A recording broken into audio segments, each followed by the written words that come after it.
And one night I put her to bed, and then my husband and I came to bed a little bit later, and she's in her little bassinet. And at this point, she's 2 weeks old. And I look down and she looks as if she had just run a marathon and is gasping for breath. Oh my gosh. It was terrifying. And I grabbed my husband and I'm like, look at her, because we're processing the Down syndrome diagnosis at this point, but we have no reason to believe that her health is compromised in any way. I'm like, are you seeing what I'm seeing? We're trying to talk ourselves out of it. We're Googling, how many breaths a minute is appropriate for a 2-week-old. We get to the point where we're like, we got to take her in. We need to do something. Something's going on. So he said, I'm going to take her to the hospital community, stay home with the kids. My older kids were sleeping at that point.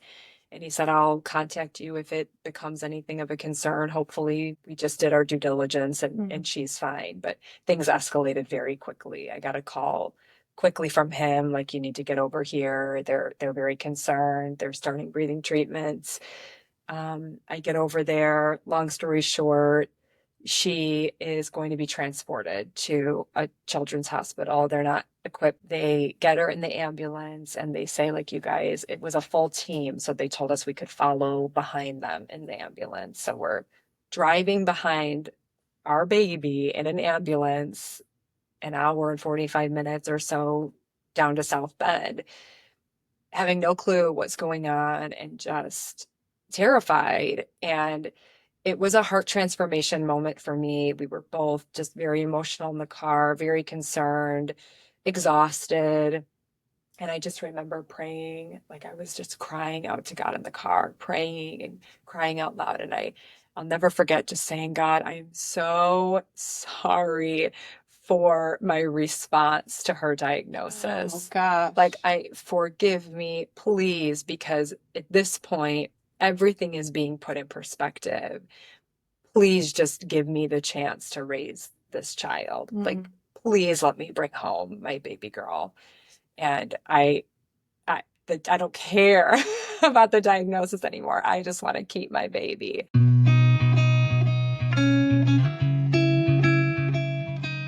Hi, I'm Kristen Brunius, and this is the Overcomers Podcast.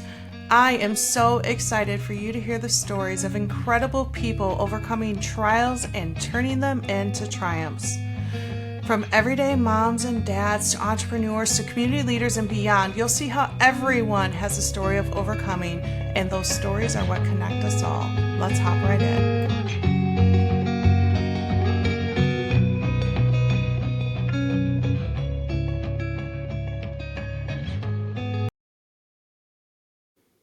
Hey everybody, welcome to the Overcomers Podcast. Thank you so much for being here. It is such an honor when you guys walk up to me in the store or you message me on Facebook and you say, I listened to an episode. It is such a joy and a privilege to be here. I am Kristen Brunius and I am your host, and I'm the one who gets to interview all these incredible, incredible people. So thank you for being here. Do me a favor. Like, follow, hit that bell, do whatever you do on your favorite platform. We are on Spotify, Amazon Music, Apple Podcasts, and a bunch of other platforms, soon to be on YouTube as well. And share this with a friend. I don't know about you, but when I listen to a podcast, as I'm listening, there's always someone that comes up in my head that I'm like, I need to share that with that person.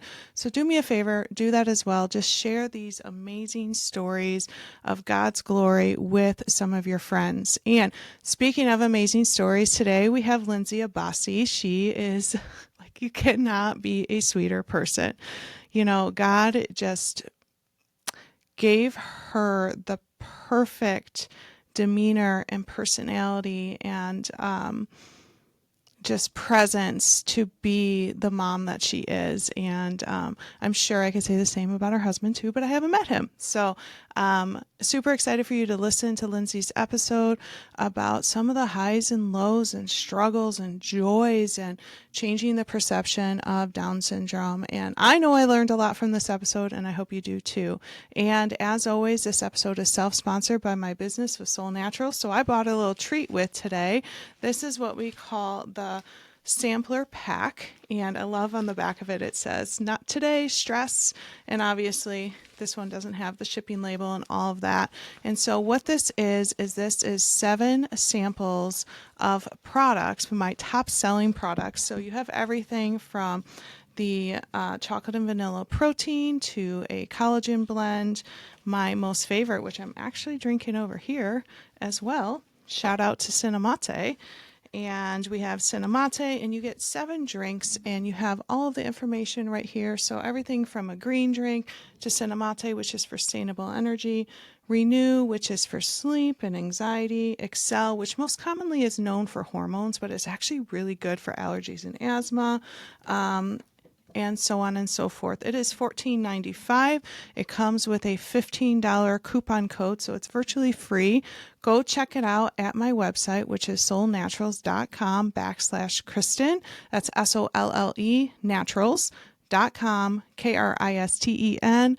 I would so appreciate it. That goes to support this podcast. Legitimately, everything that happens here is paid by my Soul Naturals business, and so I always appreciate the support. All right, guys, let's hop into the episode. Welcome. Thank you. We have Lindsey Abbasy. Good job. All right. I was kind of worried about how I was going to pronounce her last name. And I was telling her that pretty much everyone pronounces Brunius wrong, so you're in good company. But thanks for being here. Thank you for having me, really. Yeah. Really excited to have this conversation. We were kind of talking ahead of time a little bit about just some questions that I've had over the years and fears and doubts. And at the end of your story, we'll get to some of those things. But you're here to talk about your daughter. Yeah.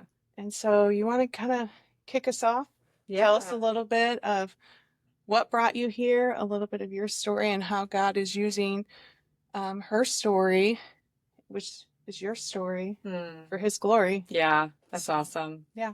Yeah. So the part of my life, I guess I'm here to talk about today, started in January of 2022. Mm-hmm. At that time, it was me and my husband, Saad, our 2 kids, Isabel and Joseph. They were 7 and 9. Isabel was 9, Joseph was 7 at the time. And we found out that we were pregnant with a surprise 3rd baby. Yep. And so life was going to change pretty rapidly because we had kind of settled in. I had kind of kicked back up in my career a little bit. But we got excited quickly. Like this is a precious life. And clearly if God is throwing this fun news at us, you know, I was very convicted and convinced that he had a big plan for her life. Yeah. So we were excited about that. And I had a great pregnancy. Everything was pretty smooth. No real complications. I was being monitored a little bit more closely because I was 37. Were you considered geriatric? Love the word. Actually, I called it advanced. maternal Advanced? age Why don't they call it that? It's yeah, just silly. to be advanced. What is the cutoff for being considered geriatric or advanced? 35. That's just silly. It's silly. That is really silly. Yeah. Wow. Yeah. So I was advanced. Way to be advanced. Yep. But everything was great. We really honestly were just so excited. And so, she came into the world pretty much right about on time. She was a little early, but I was more than 37 weeks. And, labor was a little rough. It was my roughest labor, but I delivered her, and when I did, they put her on my chest, and I looked at her, and she was just perfect. And I actually was yelling, I did it, because my labor was the roughest of my 3. I had like a faulty epidural, which for me, that was not preferable to have my epidural not work great. But anyway, I just looked down at her, and she was perfection, and I was so excited to meet her and so ready, and was cheering. I did it. It was this moment of bliss that lasted for like 45 seconds. They quickly ran over and saw that she was in some mild distress. They took her off of me right away, and they were still in the room, but kind of to this corner where they were checking vitals and suctioning and doing whatever they needed to do to kind of stabilize her a little bit. But we started to notice really quickly that the vibe was just elevating. There was something wrong. Something was wrong, and it was just this frightening feeling. So nurses were kind of huddled around her and whispering, and then I noticed a pediatrician being called into the room, and something was going on. We kept asking, is she okay? Is she okay? And someone would call from the huddle, like, she's okay. Everything's okay. We're just stabilizing her. But I've never seen a little scene like this in the delivery room. Right. And there was a lot of whispering going on, which was really strange to me. So finally they brought her back, and I can't tell you if it was 10 minutes or an hour. It just is a blur of time. I don't know how long it took for them to give her back to me. But when they did, the pediatrician was hovering kind of uncomfortably. Was this your pediatrician? It was not. Oh, this was the on-call pediatrician at the hospital at the time, because they called one into the room like immediately. She was hovering, looking like she had something to say. She was looking at our physical features. Like she was, can I see your ears? She was kind of examining us. And we were like, what's going on? And finally she said, I'm looking to see, Olivia has some unique physical features, and I'm just kind of looking to see if they look like mom and dad, or if there's something else going on. And after a minute, she said, I want to encourage you guys. First of all, she was like, did you have prenatal care? And I was like, of course I did. And she said, okay, well then at this point, I just want to encourage you guys to have some genetic testing done. And we were like, what? Like, what are you talking about? There was nothing on my radar with this child. So did you have the typical ultrasound, what is it, 20-week? Yeah. Sure, with being advanced, you probably had more. Yes. I had that and more. Because I kind of feel like the more they look, the more they find things that they want to keep looking at more closely. They're measuring the amniotic fluid more closely and different things like that. But at one point, there was a small calcium deposit in a ventricle of her heart, which they said is pretty benign, but it made them want to look closer. So they were looking for different things. And at one point in my pregnancy, they actually told me that they were looking for Down syndrome. And I had a level 2 ultrasound.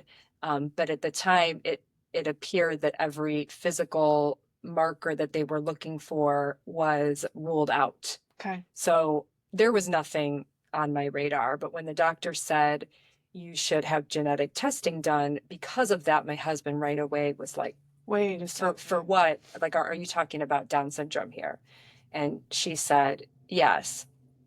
And I will just tell you, I felt like I got hit by a truck. It was just totally unexpected news. It felt like the life was just sucked out of the room. And part of it was just our shock, and in the moment, if I'm being honest, just devastation to hear that possibility. But part of it too was the vibe in the room. It was like all of this whispering and this what's going on. And then one by one, everybody left, and the doctor just kind of excused herself. And one of the providers in the room looked at us, and I believe she meant this with compassion, but she said, there will be a grieving period for you. And she left. And it was just this crazy moment of, I just delivered a baby, but it feels like a death occurred in this room. And it was so sad and dark and utterly depressing. And so she was okay though. So we were only there one night, and then we were released to come home.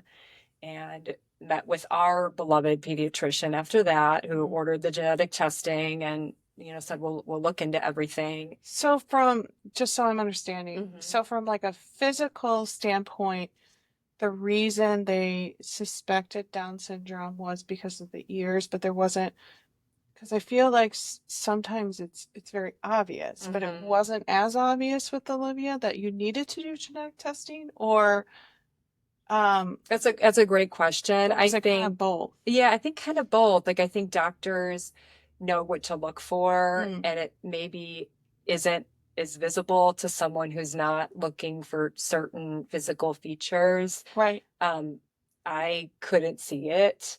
right. So You just saw this beautiful, perfect I baby. just saw my perfect baby. Yeah. So I think they know what they're looking for, and I don't think she would have pushed that so instantly in the moment if she wasn't pretty sure that she had Down syndrome, but there's no way to confirm without genetic testing. Okay. So we did have that done. But in that week, it was about a week between the hospital and then when all the genetic testing would be completed and the results would be in. I fluctuated in that period of time between just grief and devastation and total denial. Like, this is not going to be This our is not my reality. story. This is not my story. This is not what I signed up for. This was not what I expected. So I did what any Christian mother is going to do in that week, and I prayed Mm. like I have never prayed before. And I prayed that this would not be our story. I prayed that she did not have it. I prayed that if she had it, that God would take it away. Mm. Like, he is able. I had the faith of a mustard seed that can move a mountain, and I did everything you are supposed to do. The pastor came and I asked him and his wife to lay hands on her, and we're gonna pray that these results come back genetically normal. I was on my knees through the night, singing over her, praying over her, reading scriptures over her. Like, I truly believed that I had the faith that this was not going to be our story. This was going to be my miracle, actually. Ah, This was going to be my miracle, was yeah. going to be this news that I thought was so devastating. That God took it away, and that wasn't going to be our story. Well, and it's funny because she is your miracle. It's just, you didn't write it that way. You're right on. It's actually super hard for me to share that was my mentality in that time of my life, because I prayed as if she was broken, Mm. and really she was my perfect gift. I was the one that was broken. Mm. I was the one that was about to experience the transformation, the miracle of my heart and my mindset and my life being changed. But in that moment, I couldn't see it, and I didn't know, and I was ignorant. And I know that sounds like a harsh word, but by ignorant, I just mean I didn't know what I didn't know. Yeah. And I didn't understand this journey that I was about to walk. And I thought that maybe this news that was unexpected was bad news. And and yeah, my whole life was about to be changed, and my whole mindset was about to be shifted. But it's hard for me to admit that I prayed so hard for something different, because if I were to fast forward just briefly, like, I would not change my story and her story and who she is in her life for anything, Yeah. for anything. But in that moment, I didn't know, and I didn't see the gift that she was quite yet. So, Yeah, and here's the thing, like God's grace is abounding, mm, and I'm thinking as you're talking, I heard something similar from a family friend of ours. They went through 5, 7, 8 years of infertility, mm, and they ended up down the adoption process. And I remember her saying if I would have known, because her fear was that she wasn't going to love her adopted children as much as she would have if they were biological. Mm. And she has said, I wish I could go back when we were trying all the different things. Not that infertility is wrong, but they tried everything and then they ended up down the road of adoption. And she said, I wish I could go back to that person and say, you're gonna love them. Yeah. You're gonna love them and it's all gonna work out. Yeah. Like give adoption a try. But she didn't know what she didn't know, what she didn't know. Yeah. And God is so gracious and forgiving that when we're in those situations where we just, you didn't know what life was going to look Yeah. like, and you do now. Yeah. And Yeah. so it's hard to look back and be like, oh, why did I think this was going to be horrendous? Right. Right. So, Yeah. Yeah. I feel like you're telling the purpose of my story, yeah. like where I'm gonna get, because God has transformed my heart so much. And I think so much back to those beginning Yeah. days of not just the way that I felt and how it was just based in not understanding and ignorance, but also even just the vibe in that room and how I was told that I should start grieving this child. It just, there's such a narrative that is still there that needs to be changed, and God is doing awesome things to that end. Yeah. But yeah, it's hard to admit where I was, but it's just an honest part of the story. And we prayed so hard, and then when we sat down a week later with our pediatrician and she gave us the news, the genetic testing results are in. She has trisomy 21. Trisomy 21 means the 21st chromosome has an extra copy. So she has 3 instead of we should have 2. Well, I mean, I shouldn't say we should have 2. Most people have 2. But trisomy 21 occurs when there's an extra, otherwise known as Down syndrome. And where did the name Down syndrome come from? Do you Down know? syndrome came from the person who identified the syndrome. Yeah. So his last name was Down. Yeah. Got it. I want to say Got it. Robert Down. I'm not sure if that's right, but yeah, but his last name was Down. So I know someone who has trisomy 13. Has Okay. a daughter with trisomy 13. So trisomy 21. Okay, see? This is the thing I'm gonna learn. So when she gave us the news that the genetic results were in and she does have it, we broke down in her office and it was like, how could the answer be no? Like, how could God tell me no? Like I prayed and I prayed. And we were crying. And at one point my husband and I kind of gathered ourselves and we told the pediatrician, like, we're sorry. We're so sorry. Give us a minute. She said, do not apologize. Take all the time you need. And then she said something really profound that I'll never forget. So this is a shout out to Dr. Catby. She's one of the best pediatricians in the area. The best, if you ask me. But she said, when you're ready to hear it, I want you to know that you have no idea how much joy is coming to your family. Oh my goodness. Yeah.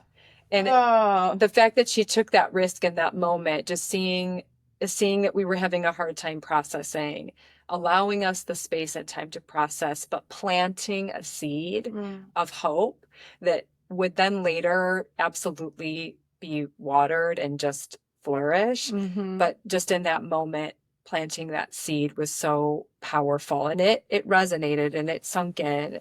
And going home, it was something for us to sit with and chew on. But we still had some processing to do. I think anybody would. Yeah. Like any news, how big or small, it takes a minute. Yeah. Right? Yeah. Right. So you've gotten the diagnosis. Take your baby home. What does life look like after that? Yeah. So we were thinking laughably at that point that was going to be the big thing to process. So we were processing it and working on processing it and finding our rhythm a little bit. And and starting to settle into life. And one night I put her to bed, and then my husband and I came to bed a little bit later, and she's in her little bassinet. And at this point, she's 2 weeks old. And I look down, and she looks as if she had just run a marathon and is gasping for breath. Oh my gosh. It was terrifying.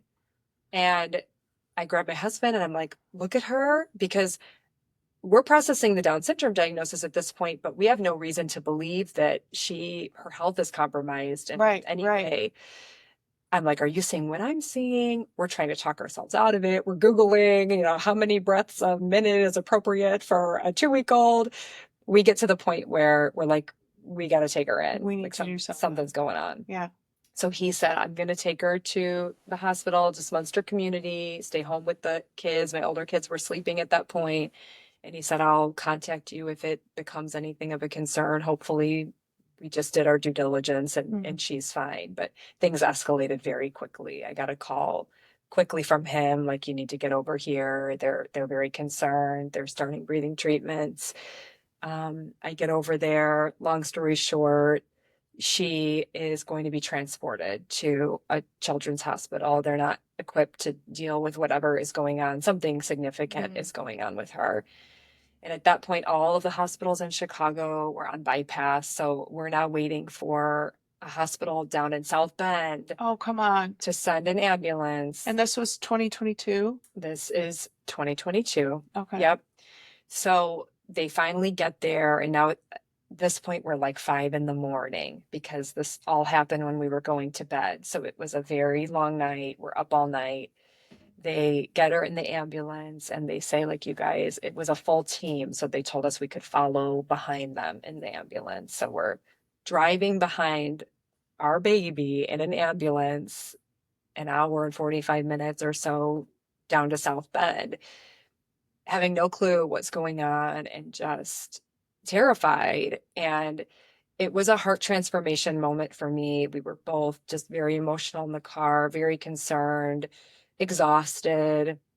And I just remember praying, like I was just crying out to God in the car, praying and crying out loud. And I'll never forget just saying, God, I am so sorry for my response to her diagnosis. Oh, gosh. Like, forgive me, please, because at this point, everything is being put in perspective. Please just give me the chance to raise this child. Like, please let me bring home my baby girl. And I don't care about the diagnosis anymore. I just want to keep my baby. So we get there.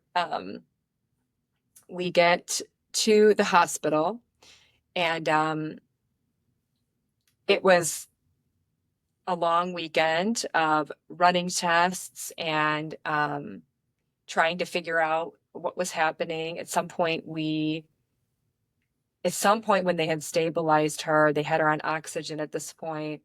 My husband and I kind of we passed out. I think we were just so fatigued that we passed out on this little couch in the hospital room. And at that moment, at some moment in there, we were woken up by a doctor who came in, and they had been running all these tests and kind of trying to figure out what was going on. And she woke us up and she said, okay, I have some news. There's a couple little things going on. We think she might be aspirating a little bit on her milk, and that's putting some strain on her lungs. But also, we found a very large hole in her heart. I'm interrupting my conversation with Lindsey just to remind you, don't finish this episode before you go to soulnaturals.com/Kristen to check out that sampler pack. Like I said earlier, what do you have to lose? It's $14.95. It comes with a $15 gift card, and it just might be what your body needs in terms of support for sleep or energy or digestion or just overall wellness. So check it out there, soulnaturals.com/Kristen. That is the only sponsor for this podcast, and so I really appreciate the support. So is that common in children with Down syndrome? Yeah, so I've learned since that about 50% of people with Down syndrome do have a heart condition or a congenital heart defect at some point. So, yeah. And I'm not trying to be critical of the doctors because I'm sure they were amazing, but no one gave you a heads up to watch for that. So, what's interesting, and this is part of the development of our story, is our pediatrician did right away mention like her heart is going to have to be monitored. But you probably were taking so much information in. Totally. And we didn't have any impression at that point that it was an emergency situation. It was like, we're going to meet with a cardiologist at some point, just like we're going to meet with a lot of other specialists probably for her at some point. But what's interesting is that her heart defect, the hole in her heart, ended up being so large that it wasn't even detectable in the beginning when they were doing the normal vitals. Like normally you can hear a heart murmur. Her hole was so big that you could not even hear the murmur. Wait, Yeah. hold on. My brain is trying to process that. Mm-hmm. So because it was so large, it didn't murmur at all. Right. It wasn't, they were not able, several doctors were not able to even hear the murmur. So it wasn't until they did an echo that they discovered the hole in the heart. Wow. Yeah. Yeah. So that is a big part of just how things unfolded for us, because we were not even just dealing necessarily with a typical situation. We were dealing with kind of an extreme heart situation. Got it. And so when the doctor was explaining some of this to us, I remember almost like dissociating. I had a moment where it reminded me of like the Charlie Brown show where the teacher, if anyone has seen Charlie Brown, the teacher is talking and they portray her like going wah wah wah wah wah wah wah wah wah wah. And that's how I felt, like, because first of all, I had been woken up from passing out after days of no sleep. Right. And she's giving me this like huge news. And I just remember almost just seeing her mouth moving, but at some point not being able to comprehend anymore what she was saying. Once I heard the very large hole in the heart, it was like, that was it. And she left. I just remember collapsing on the ground and just sobbing uncontrollably. Because now, like, we've got a much bigger issue. Now the diagnosis doesn't matter really at all. Not at all. No. Like I just want to be able to be the mom to this baby. Yep. I want a chance. It's a fight for life now at this point.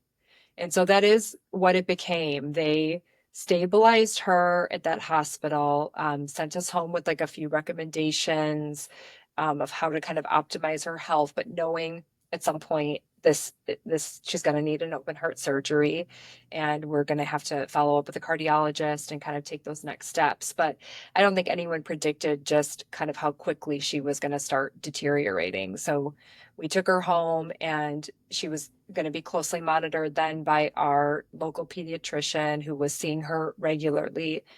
After, I think, less than a week, she was not gaining any weight despite how much we were feeding her. We were at that point really doing like round the clock feeds because she was struggling to gain weight and struggling with eating. She was very sleepy. So we had been all hands on deck. Like I had family coming and doing shifts, and everyone's trying to help this little kiddo gain weight. But at some point, the pediatrician said, I'm essentially diagnosing her failure to thrive at this point, and she's going to need a feeding tube just to make it through until we can get this heart repaired. So we go in to get this feeding tube, and things escalate. Things just escalated from there. That kind of became the theme of the next several months for us. Every little thing that we thought we were going to handle bubbled into something big, because turns out, go figure, if your heart is really in bad shape, it's affecting every single thing in your body. Right. So she's struggling to breathe. She's struggling to eat. She's struggling to stay awake. So yeah, we go in to get this NG feeding tube put in, the one that goes in the nose. A lot of NICU babies have them. But it ended up being a lengthy hospital stay because there was just kind of like crazy situation after crazy situation, and dealing with a lot of twists and turns with her health. And At one point, they believed she had developed an infection, a very scary infection. They call it NEC. It stands for something like um, necrotizing endocolitis. I'm not sure if I said that exactly correct, but it's a life-threatening infection. And they weren't sure if she had it, but she had some symptoms that made them think that she had it. And guess what the treatment plan is for this? And this is if it doesn't take her out, and if they don't have to remove some of her intestines as a Oh result my of this, gosh. the only way to treat this in hopes that we don't get there is to completely stop feeding her, to have no food in her body whatsoever. When she's already experiencing failure to thrive. Yeah. Yeah. So I remember getting the call. And at this point, my husband and I are back and forth every day at the hospital because she's inpatient. She's not NICU. So one of us has to be with her at all times. And so every day, one of us was with her, one of us was with the other kids at home.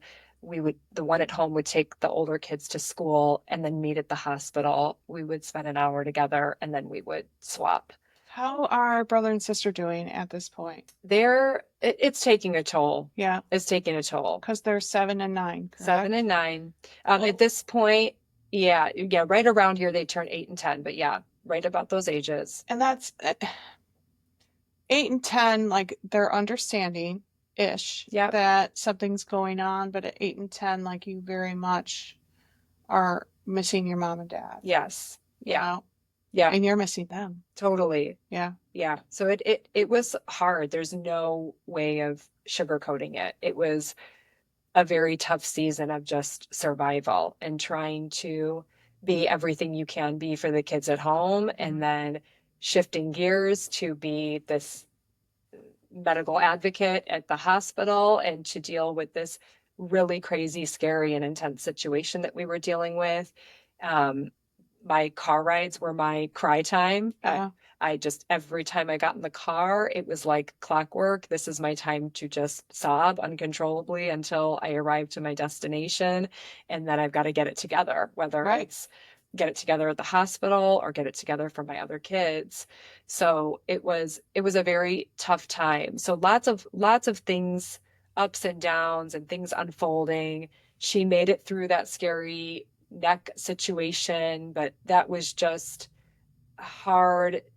Yeah, there were so many really frightening moments. She was released. We kind of thought we were getting back on track. And then she's still being seen regularly, by the pediatrician who's constantly monitoring. And this amazing pediatrician of ours, she just was so thorough and checked every little thing. And at one point just said, I'm so sorry to do this. I've got to send you back. We were only ever home a few days at a time before we would get sent back. And she said, I really believe she's just in heart failure. Like, I think this has got to be repaired. I don't think we can wait this out anymore. And she's got to be admitted. So she was readmitted. And how old was she at this point? At this point, she's less than 2 months old.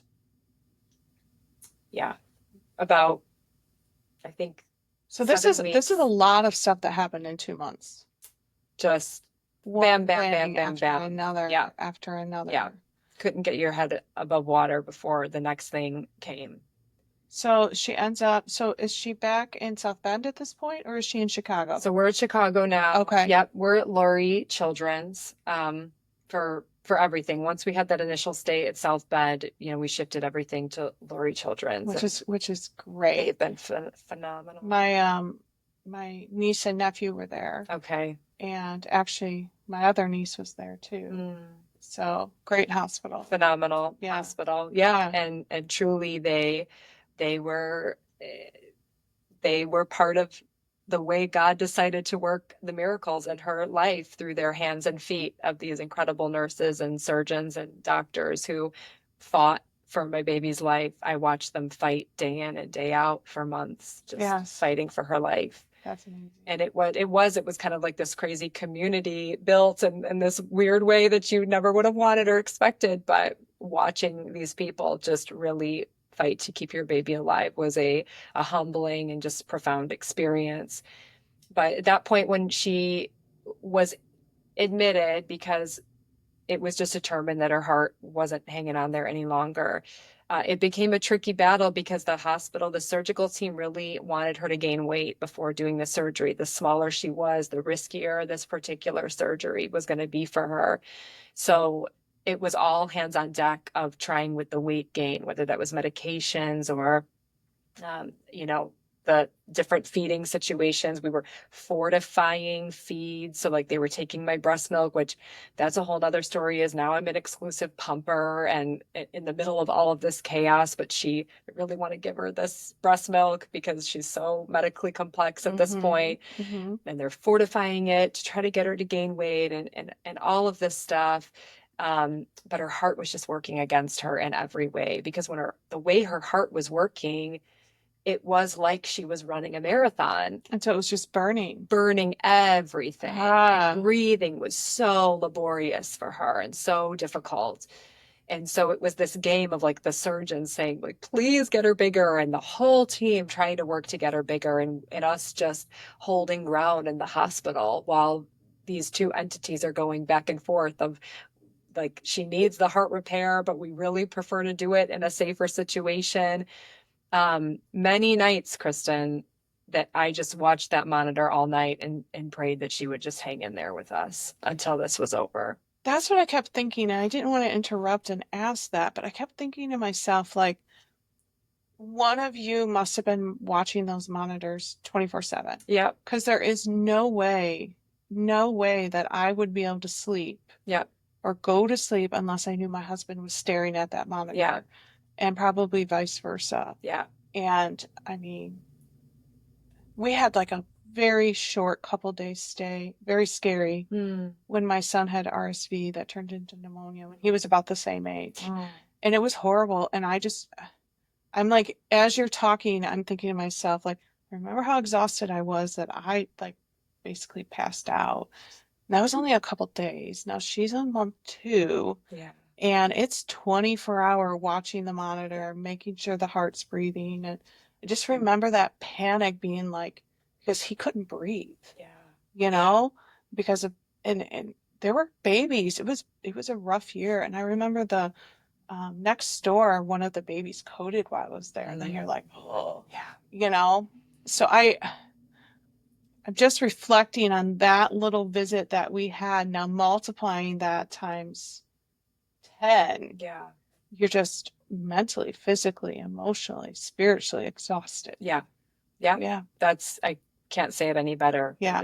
It was the most exhausting time of my life. I felt like I was living in a shell, like, of a body, and sleeping every other night because we would switch nights, and just having to figure out how to survive on sleeping every other night and trying to function otherwise. And our people really came through for us during this season, which we couldn't have made it without our people, our families, our friends, our church. Just, I never made a meal. My older kids, if we couldn't make it in time and they needed picked up, they were taken care of. Just the prayers, gift cards, gas cards, parking money, just people were. Oh, I love that. Oh, the way that the church and our families and friends came through for us was incredible. I don't know how we would have made it during that time without them. The church is a beautiful thing. I mean, go to church for Jesus, right? Yes. But go to church for that community. Yep. Because it's that community that it holds you accountable. It lifts you up. It stands by you. It, so many different things. And that is something I feel like many churches here in particular do really well. And I can't speak for other communities, but I've seen that so often. Yeah.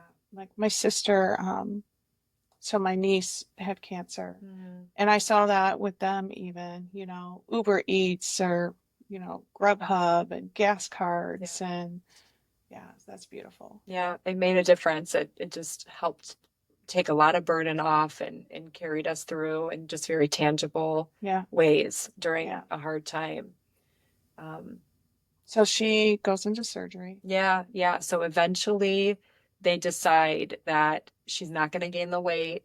They Mm. need to do the surgery, even with the additional risks of her being so small. I mean, at this point, she's about 3 months old when they're going to do the surgery, and she's barely making it to eight Oh, pounds. wow. Yeah.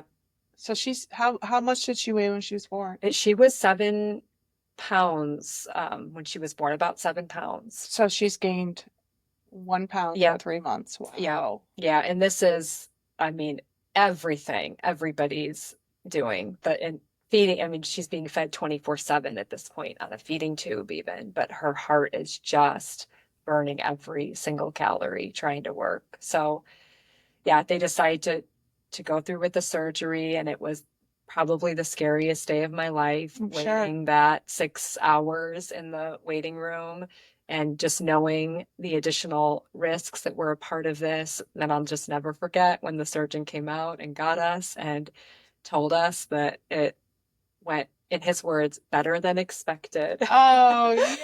And yeah, and her heart was repaired, and that was our miracle. Mm. Just, yeah. The miracle you've been praying for, but you Yeah. just didn't know it. Right, right. And you know what? There was something about that I wanted to say too, and I forgot, but it needs to be said, is when we did get her diagnosis and I wrestled with God about, like, how could your answer have been no to me? I had a moment, and I'm not one that says, like, I heard God's voice. I know God spoke to me. I question, sometimes I think things and I'm like, I really feel like maybe God gave me that encouragement, but I also want to make sure it's not my own words. But I had a moment where this thought so powerfully went through my mind, and I knew that it wasn't mine. I know it came from him. When I was questioning him, like, how could your answer be no? And these words came to my mind. The answer is no to the miracle, this miracle that you Oh, wanted. gosh. But I'm about to show you a million little miracles. You're going to walk a life of a million little miracles. Yes. And at the time, it was like, I wish I could say that it just brought me tremendous comfort, but there was still a little fight in me of like, but I don't know if I want to walk the hard road or the unexpected road or the different journey than I had planned. But now I can say, oh man, this journey of a million little miracles is the most beautiful path I've ever walked. Oh, And I'm so thankful that his no was the greatest yes of my life. It really was. that is just beyond beautiful. Yeah. You Yeah. know, It was a gift he gave me in that moment. And it's something that a thought that I just treasured, and an encouragement he gave me. And so, yeah, like this heart surgery, it was risky. And for a doctor himself to come out and say, it went way better than I could have expected. It's like, there's my miracle. there is one of my million little miracles. And this was a big little miracle, but Yes, it yes. just, and that's been the trajectory since. So I wish that was the end of her health story. It wasn't. We brought her home, thought everything was fine. But having a heart issue that long does take a toll on the body. So there were some other issues that began to present themselves with her breathing. And there was a complication after her heart surgery as well, where her sternum ended up separating. Lots of little things. All in all, she ended up having 6 surgical procedures Whoa, in that 6. year. Yeah. Yeah. So there were a lot of ups and downs, and a side of trauma or two mixed in there, because it's like when you think everything's okay, and then you're constantly having these moments where things escalate again, and you think you go in for an appointment and you walk out with a surgery scheduled, and there were just lots of bumps on the road in terms of getting her health stabilized.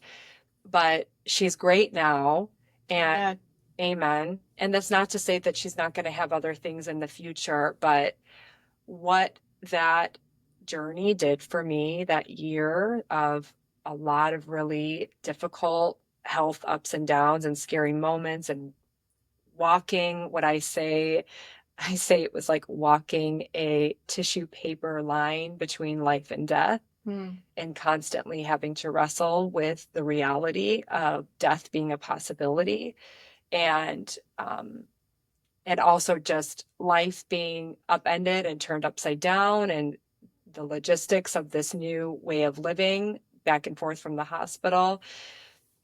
What it did for me is it just provided this unbelievable perspective. And also seeing, like you said, hearing a kid code next door to you. Yes. I had that so many times. I heard screams of mothers that I knew meant they just received very, very bad news about their child. I have seen kids have it 10 times worse than Olivia's journey.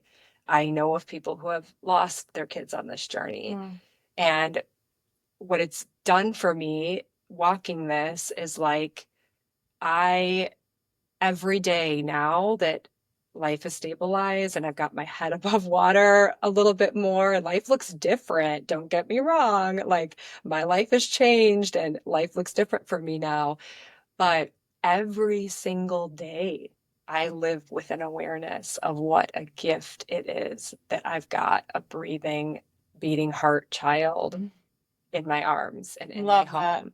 And it is just the greatest joy to live with this eyes wide open awareness that I'm living in all of these answered prayers. I'm living every day in these answered prayers. That's and beautiful. Whatever the ups and downs of every day and all the therapies and the appointments and all the things we have to do, I am constantly singing this song in my head of, I get to do this. Yes. Yes. Like, life looks different, but I get to live this life. This prayer that I desperately prayed following an ambulance, like, God gave me a yes, and I'm getting to walk this journey. And through it also, like, something I haven't even got into through all of this is like, she began revealing herself to us. Like, she's in a hospital bed and she makes these cute little eyes at me, and this beautiful little smile comes out, and she starts playing little antics with the nurses, and I'm starting to see this beautiful personality and this incredible person. And every day, from the very beginning until now, we've just fallen more and more madly in love with this child who is an incredible gift in every way. I mean, she's amazing. She's sweet. She loves so, like, unconditionally and fiercely, and she's determined and resilient. I mean, I watched this child fight for her life. I watched it. And I kept looking at her like, you are a fighter. You are a strong little thing. You want this. Like, she just is an amazing little kid. And so, yeah, right now, So she's 3 now, right? she's 2.5. Oh, she's 2.5. Yeah. Oh my goodness. 2.5 is such a fun time. So fun. And Yeah. we're obsessed with her. I mean, Yeah. we fight every morning of who gets to get her out of bed in the morning and start their day with her joy. Oh, Like, man. we all want it. We all want to be the one to start our day with that smile and that hug and that warmth. And she's just such an incredible, incredible kid. So what does life look like now? Are there any therapies, any special medical things? Like, what does life look like for your family with Olivia and Down syndrome? Yeah, from 0 to 3, therapies are super important, especially. So yeah, we live a heavy therapy life. I actually, PT, OT, yeah, speech? PT, OT, speech. She's got developmental therapy. For a while, she was doing feeding therapy. Some of them she has multiple times a week, because part of it is just because I'm a little bit of an eager beaver, and I just see all of her incredible potential, and I want to nurture it and be everything give her every opportunity to just thrive and succeed.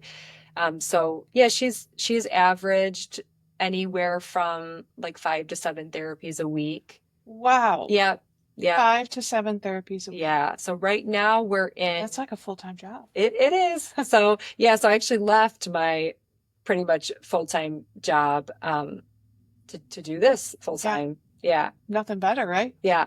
No, I'm going to fight for her, and I see it. I see the results of our labor. She is exceeding expectations and thriving in so many ways, and just such a joy. So it's all very worth it. And she's followed by a team of specialists as well. So it's not uncommon in any given week to have to pop in to see either, cardiology or, getting routine blood work, or she's got lots of audiology appointments. There's just certain things that we've learned in the medical field are like things we want to watch. And so we have the opportunity now, with all how far we've advanced and all the things we know, to be able to just be so proactive with her health. So yeah, she's got specialist appointments on a regular basis too. So it's busy, but it's good. It's good. It's good. It's good. Yeah. So you had a pretty big thing happen, which is funny because that's kind of how you became on my radar, because we have mutual friends and family, and Yep. I was like, what is she doing in New York that all these people are talking about? And then I'm like looking at your profile and I'm like, I think she lives here.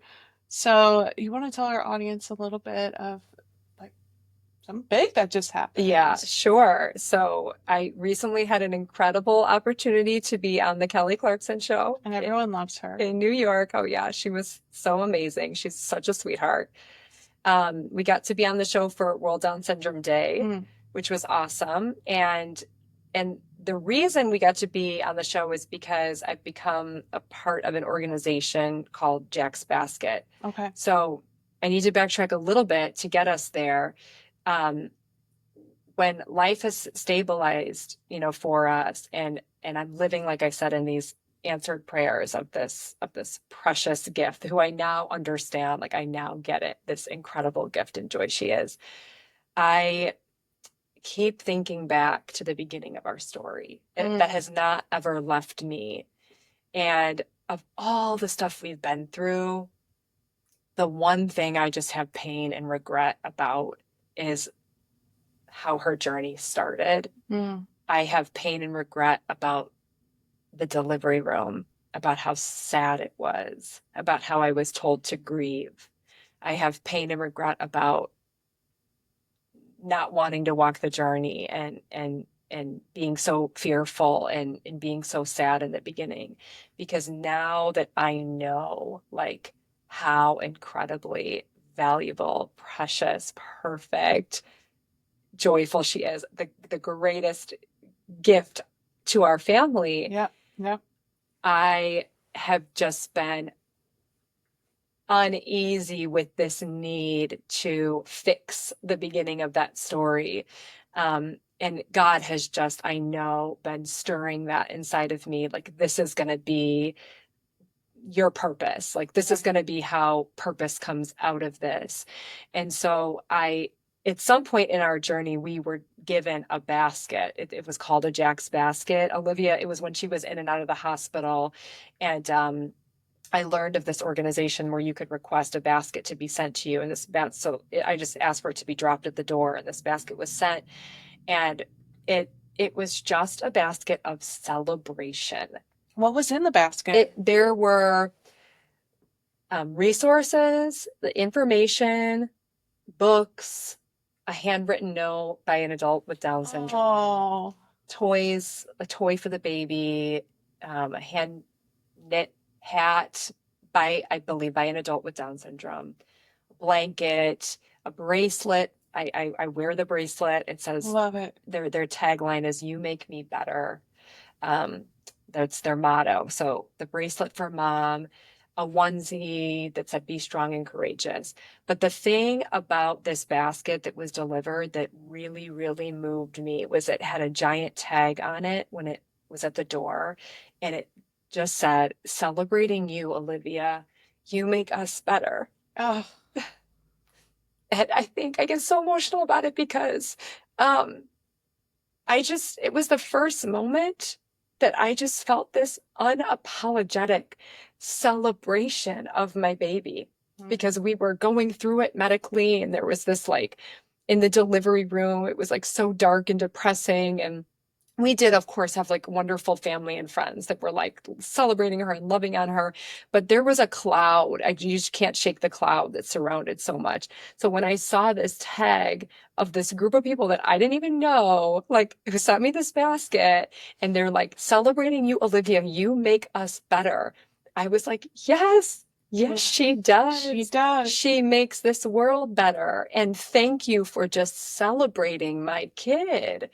Um, so I had received that basket somewhere in the middle of all of this story.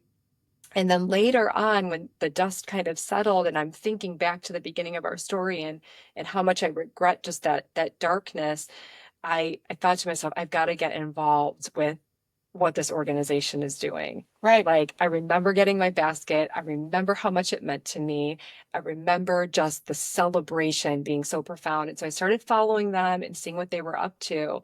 And not only are they delivering these baskets of hope to families who receive a Down syndrome diagnosis, but I find out they are also training medical providers in how to communicate this diagnosis. And maybe not, tell you to grieve. Yes, yes. Enough with the "I'm sorry, this is bad news, time to grieve."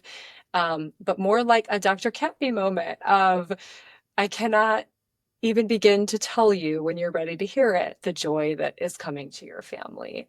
And I just began to have this like dream that every family can experience that as early as possible in their diagnosis journey, because these things that are said so early on when you're processing the diagnosis, they become like these flashbulb memories. Yeah. Where for the rest of your life, you're going to replay those moments of when you receive profound news, how it was said or what was communicated or what sat with you or what stung you in those moments.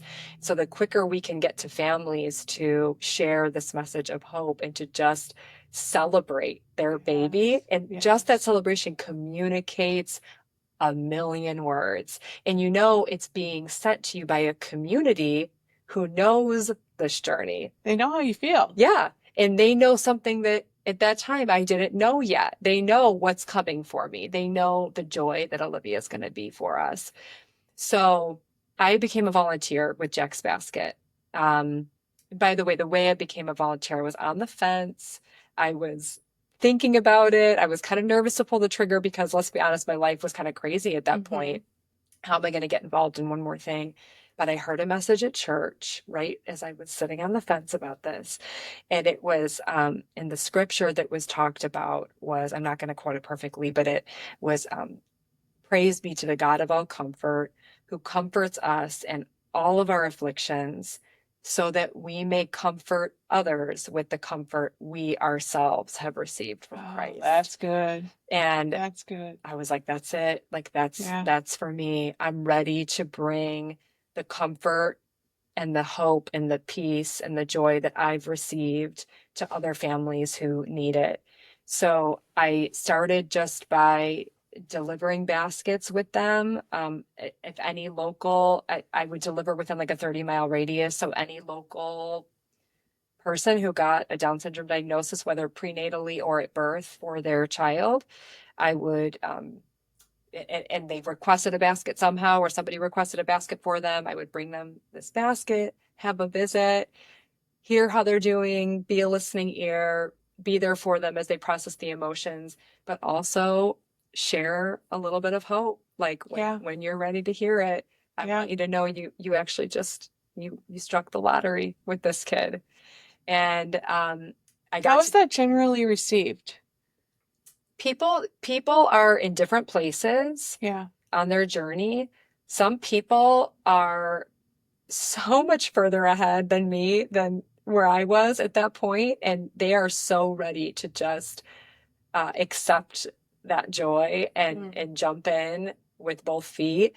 And some people are not quite ready to hear it, and that's okay. You've got to give them their time to process. And I always just think, just like my flashbulb memory of you have no idea the joy that's coming to you, I can be that for somebody else, and that seed will eventually be watered and will grow, and they'll get there, and they're going to get there when they walk this journey. So it's been awesome volunteering with them. And little by little, God has just been opening doors really through that platform where I'm volunteering. So I hosted a fundraiser in the summer, this past summer, just to raise money for this organization. I did a Burgers and Baskets fundraiser. Cool. Yeah, fun. Cool. That they do that. The organization encourages volunteers to do a Burgers and Baskets fundraiser.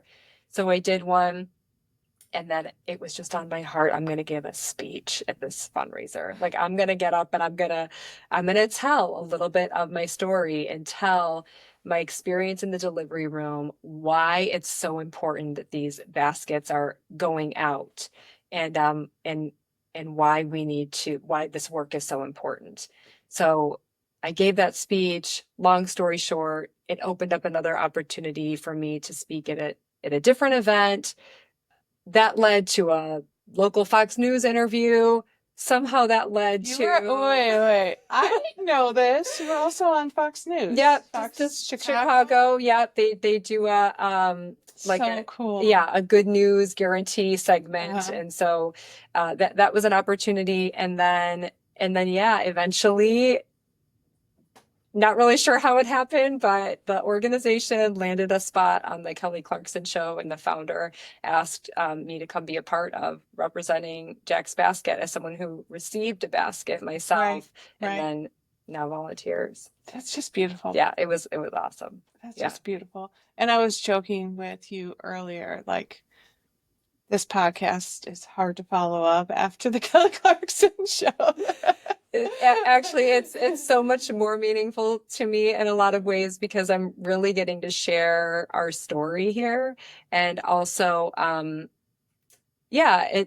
always just pray for one more door. Yeah. One more door to help change. We're shifting a narrative here. Yeah. We're shifting a mindset a mindset of society that needs to be shifted. More people need to hear this message of hope. And so every open door is such a blessing. And I just got like the God bumps, because that is like the third time someone has said something similar in this room. We had Natalie from Restore Hope, who was talking very similarly about shifting the narrative that teenage pregnancy is not the end, that abortion does not have to be the end of your story, that God can forgive things. And I'm thinking of another one, Satinka, who was another teenage pregnancy, and saying you don't have to be a statistic, that you can change that narrative, that, and so maybe that's what God is trying to do, is to have people's stories change the narrative, to expand your worldview, to look at families who have children with Down syndrome a little bit different, and to look at, women who are hurting post-abortion a little bit differently, and to look at teenage pregnancies a little bit differently, that if we can see the story, that we can have a little bit more compassion. Yeah. And maybe that's what this is all about. I don't know. I love that. But I know for me, hearing your story has put a whole other layer of compassion and understanding and a want to help, so I appreciate that. So that's cool. Thank you. So should we transition to a few maybe hot topic questions or thoughts? Yeah. So in our conversation, my mic keeps moving.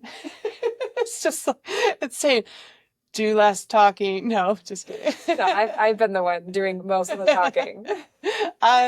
So I shared a little bit of my personal experience, and I got a little bit nervous and fearful when I reached out to you, because, and I'm trying to say this like as kindly as possible, but I've had some experiences with moms of kids with special needs where I'm trying so hard to use proper language, and to pronounce things correctly and to be sensitive. And I've had some negative experiences where, like, because I didn't know what I didn't know, like an example that I used was I mispronounced Down syndrome and said Downs syndrome.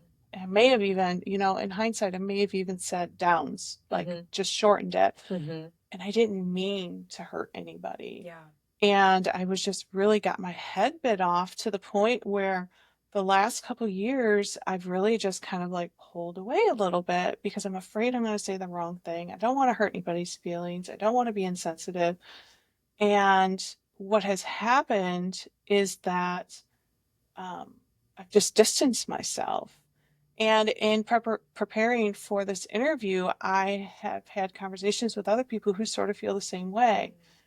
And so there's got to be somewhere where we meet in the middle, where there's compassion for good intentions. Yeah. But also help us to understand, to know what to say. And so just to have that conversation, because, just staying away from beautiful children really isn't helpful either. Yeah. Yep. Thank you for that. Yeah. Yeah. Yeah. Well, I think it's you bring up a tricky subject. Yeah. I think that there are some things that it would be helpful for people to know. Like, here's some things that I've heard that like are don't sit that great, so maybe help equipping people with some language. But to what you just said, this is hard to say because it's putting some of the burden on the parents and the people who have children with special needs or are walking any sort of difficult, unique circumstance. But if I'm just going to say from personal experience, if I wanted to be offended, I could be almost every day by something. I've just made a choice, and I just would throw this encouragement out there, full of grace. This encouragement is seasoned with grace, but being offended is in large part our choice. People say things that are maybe inherently hard to swallow. And sometimes people are mean and cruel, and okay, then being offended is not really a choice. Go ahead and be offended. Right. But for the most part in my life, when people have said things that maybe didn't sit quite right or sounded wrong or hurt my feelings a little bit, I just have a choice in that moment to ask myself, were they trying to hurt me with what they said? And the vast majority of the time, almost always, the reality is they're not trying to hurt me. They just maybe aren't equipped with the language, or they're uncomfortable with maybe something difficult I'm going through, and they're trying to say something and they don't know what exactly to say. But if I can just take a quick second and process the good intention behind even something that wasn't said perfectly or bothered me a little bit, it really helps. It helps. Yes. It helps me give grace to people. And also when I do that work in myself and I just take a second to ask myself, what were their intentions and why does this bother me so much? More often than not, the honest truth is that it's my own hurt that needed a place to land. Right. And so it's going to land on that person in this moment because what they said wasn't exactly perfect. So I talk things out with my husband a lot. God bless him. He's good about helping me see, like, Yes, honey, yes. I think you're just bothered. You're carrying a little bit of a burden. You're a little frustrated about something in life or on this particular journey because there's things that are hard. But finding people to take that out on is something an urge I have to resist a lot, and just trusting that people have good intentions. Now, of course, we can educate people. We can say, like, actually, if you would say it this way, that's more palatable for me. That would mean a lot. That would mean a lot. Instead of like, making you feel so bad that then you're afraid to say anything. Yeah. Yeah. So I had two thoughts when you were talking. First of all, Lord bless husbands. Yeah. I got a good one. Praise God. Yeah, same. And sometimes, especially like people like me, I tend to overtalk the more nervous I get. And it's like my husband's like watching me dig the hole deeper and deeper because I'm nervous. So then I just keep talking. And he's like, if you would just stop, you probably would be ahead. But then I'm trying to like overcompensate. So Lord bless husbands. But I feel like what you just said could be applied to everything. Mhm. It could be applied to politics, to breastfeeding versus formula arguments. I don't know if you ever had those, but I feel like that was like a really hot thing when I had my kids, and it was like, oh my gosh, you give your kid formula, and Yeah. like just to life in general, if we could just like step back and say, am I really offended by this? Because they're holding a mirror in front of my face of, you know, my insecurity about this part of who I am or something that I'm struggling with. I think that could go a long way. Yeah. So I honor you for having that wisdom. Thank you. And that's something I think I'll need to work on a little bit. Is that a reflection of me? Yeah. Or is that really truly worth getting upset about? Because I can guarantee you, if somebody says something truly offensive about Olivia, I could see this mama bear in you just coming out ready to fight. It's there. Yeah, yeah. Yeah. Yeah. But it's a lot of times our own stuff. And even not just that we're having a bad day or something kind of simple and tangible like that. It's sometimes our own fears, our own insecurities. Like I have a hypersensitivity to whether or not people pay attention to Olivia when we're out at events or, at church or at gatherings. I'm kind of watching like who's showing her attention. And I'm tempted sometimes to get offended if I ever feel like she's overlooked. But all of that really just boils down to like this new fear on this new journey that I carry of like, will my kid be seen? Will my kid be accepted? Will my kid be loved? This desire that I have for her. And so yeah, it's even sometimes like our more deep-seated fears that can tempt us to overanalyze things that people say or people do. But it it boils back to me, at the end of the day, a lot of the times. And so it's just the hard work, the hard internal work of like, why am I feeling the way that I'm feeling? It's sometimes not because someone did something wrong or was trying to be offensive, but because I'm carrying some of my own stuff. But there are two sides to that coin. So internal work on your side, try not to be automatically offended. But on the other side, Kristen wants to do better. So how can I do better? Love that. As a mom with a child with, we'll just extend it to all special needs. Like, how can I do better? How can I be a better friend? Be a mentor, people I go to church with. There's a whole vast array of moms with special needs. How can I be a better person to them? Thank you for that question. Like, I'm smiling as you're asking it because I think even just asking that question is like hitting the softest spot in the middle of my heart. Well, it's not about me. I think I'm asking this on behalf of the people who are listening, who they feel the same way as me. I'm assuming there's other people who feel this way. Yeah. That they're so scared they're going to say or do something wrong, but they want to, So what do we do? Yeah. How can we be better? The first thing that comes to my mind is like when you just see my kid. I have 3 kids, but I know we're focusing on Olivia today. Right. When you see my kid, I feel it in my soul. Like when you just acknowledge her in a room, when you try to engage her. And I know that can be difficult depending on the situation. I mean, there are some children with special needs that maybe don't necessarily want to be engaged or talked with.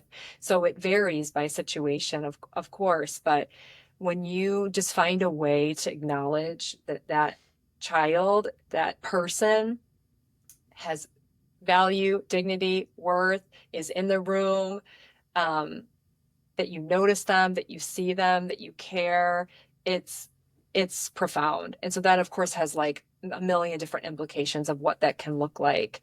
But I don't think it is something that should be taken for granted, because I think the temptation is when you don't know maybe how to interact with a child, or you don't want to mess up or do the wrong thing or say the wrong thing. What's the easiest thing to do? It's to It's to avoid. avoid. Yeah, you just And a be lot around of people times you're comfortable it's with. out of fear. Mm-hmm. Totally. Yeah. Totally. So when people are willing to push past that Mm.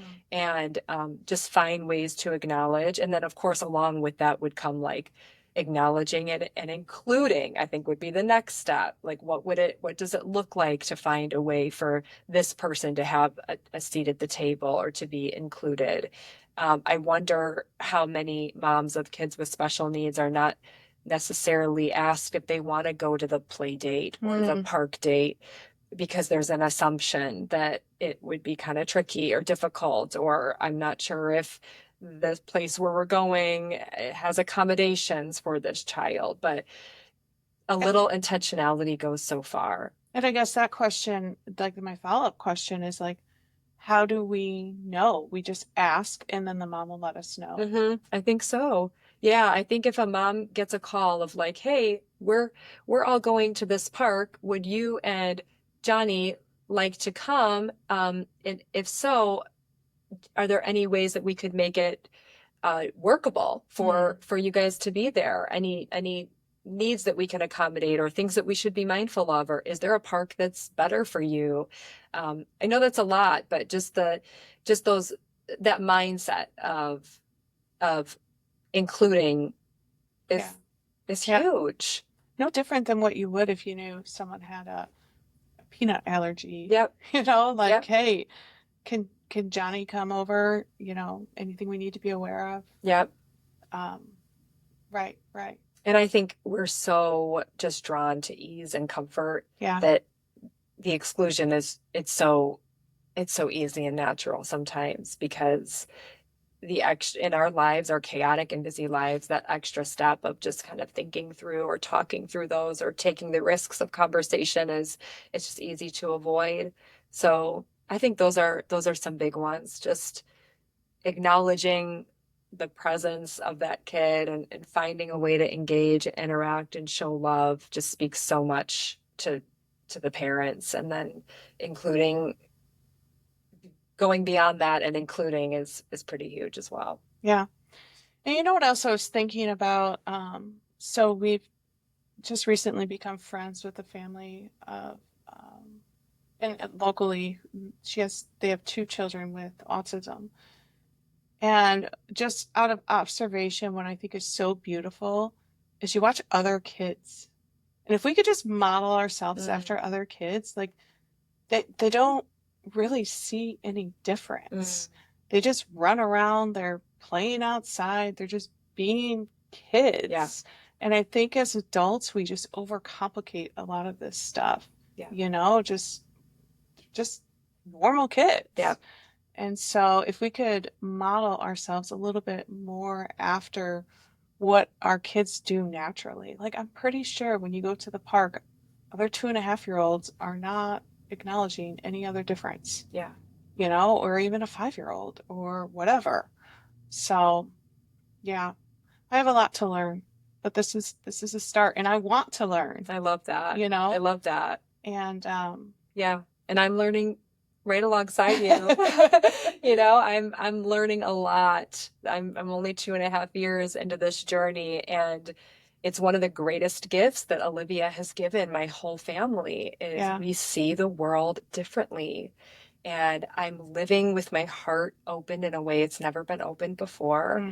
I'm living with like a new set of eyes that sees people differently. I see people for who they inherently are Yeah. as valuable and worthy and full of dignity and made in the image of God and worth fighting for, worth Yes. trying Yes. to engage, despite any differences or despite any inconveniences or awkwardness of I'm not sure if I can fully understand what you're saying, or I'm not sure how well I can communicate with you if you have you can't hear well, or anything. It's like there's just this new way of life of learning and growing and being made better. Yeah.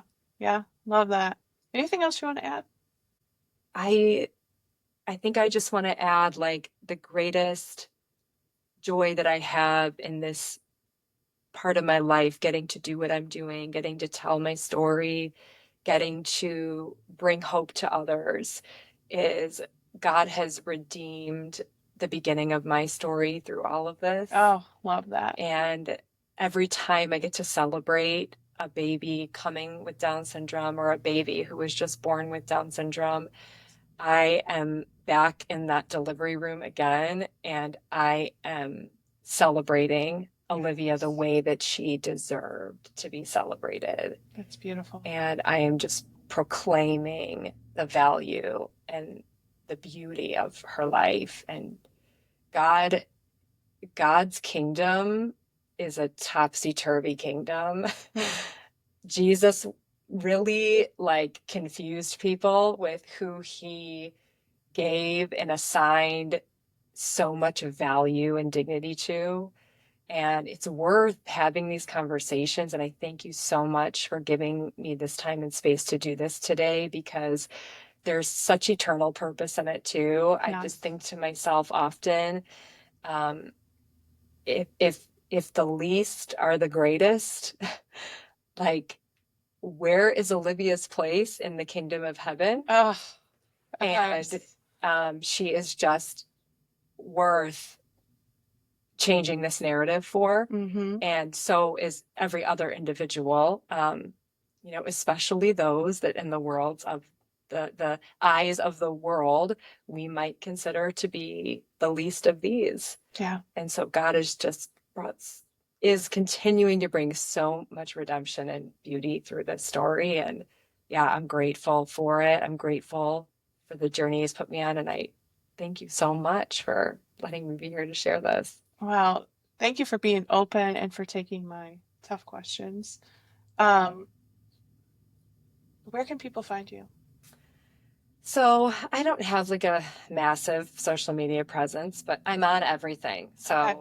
I'm Lindsey Abbasy, Abbasy on Facebook. I'm Lindsey Abbasy on Instagram. I'm Lindsey.Abbasy on TikTok. My TikTok is just all cute Olivia. And it's worth it. Just check me out, because it's just Olivia being so stinking cute that and it's part of my narrative shifting. It's like, if you watch enough Olivia and you find out someone you know is having a baby with Down syndrome, you're gonna be like, oh, just wait. I can't like, if you know Olivia, she is just gonna make you feel so excited. Yeah, and then I have a fun little YouTube channel. It's called Toys That Teach. And if you've got any parents of young kids that listen, I feature a toy and I talk about how you can use that toy to build developmental milestones and skills with your baby or toddler. Is that your background? Nope. Oh, well, that's super cool. I'm an educator at heart. I was a school counselor. Okay. But I have sat through hundreds upon hundreds of hours of therapies. I've learned so much, and I'm doing the work, and Olivia is defying expectations. And a lot of the team, these therapists, they tell me she's defying expectations because you guys are doing the work at home. Oh, and that's awesome. You're playing and you're engaging. And so I also just feel inspired and encouraged to help show other parents, like, these are some things that you can do. I hope that it's inspirational and informative, just to try to help parents learn what happens when they engage their kids in play, and how you really can set your kid on a great trajectory by building these skills through play. So And so she's cool. in all the videos. She's my So co-host cool.